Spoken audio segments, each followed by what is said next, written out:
Hello friends, আমার channel Sunanda Das the art of cooking. এই শাকটা তোমরা চেনো নিশ্চয়ই, এটা হচ্ছে সুজনির শাক। তো আমি সুজনির শাক পেঁয়াজ আর রসুন দিয়ে করবো। দেখো, পেঁয়াজ আর রসুন আমি কুচি কুচি করে কেটে নিয়েছি।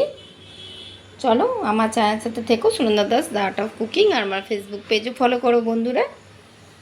আমার ফেসবুক পেজেও তোমরা আমার রেসিপি দেখতে পাবে। পেঁয়াজ আর রসুনটা তেলে দিয়ে দিলাম, একটু ভাজা হলে আমি শাকটা দেবো।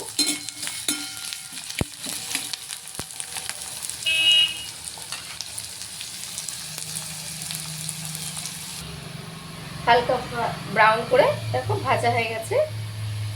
এরপর আমি শাকগুলো অ্যাড করব।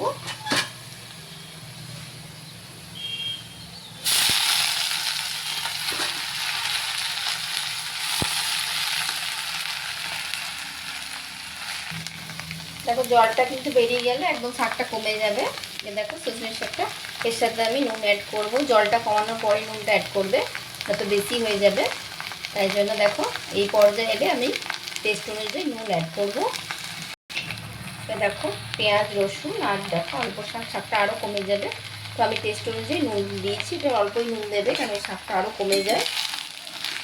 আর এটা ভাজা ভাজা হয়ে গেলে আমি নামিয়ে নেব।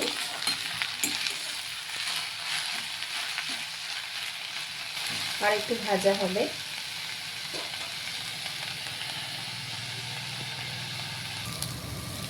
দেখো আমার সুজির শাক ভাজা হয়ে গেছে। এবার আমি তোমাদেরকে সার্ভ করে দেখাচ্ছি। এটা কিন্তু দারুণ লাগে গরম ভাতের সাথে বন্ধুরা। এটা করো, দেখবে খেতেও খুব ভালো লাগে শাক। আমার তো শাক খেতে খুব ভালো লাগে। আর আমাকে কমেন্ট করে বলো তোমাদের যাদের ভালো লাগে। তো চলো আমি সার্ভ করে দেখাচ্ছি। দেখো সুজির শাক রেডি হয়ে গেছে আমার সার্ভ করার জন্য। এটা গরম ভাতের সাথে সার্ভ করবে বন্ধুরা, দারুণ লাগে। আমার channel Sunanda Das the art of cooking.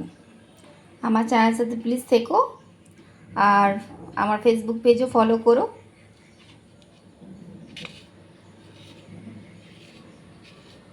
আমি আবার অন্য রেসিপি নিয়ে আসবো বন্ধুরা তোমাদের কাছে। আর তোমরা অবশ্যই কমেন্ট করে বলো তোমরা কি রেসিপি দেখতে চাও। আমি চেষ্টা করব সেই রেসিপিটা তোমাদের সাথে শেয়ার করার জন্য। By friends.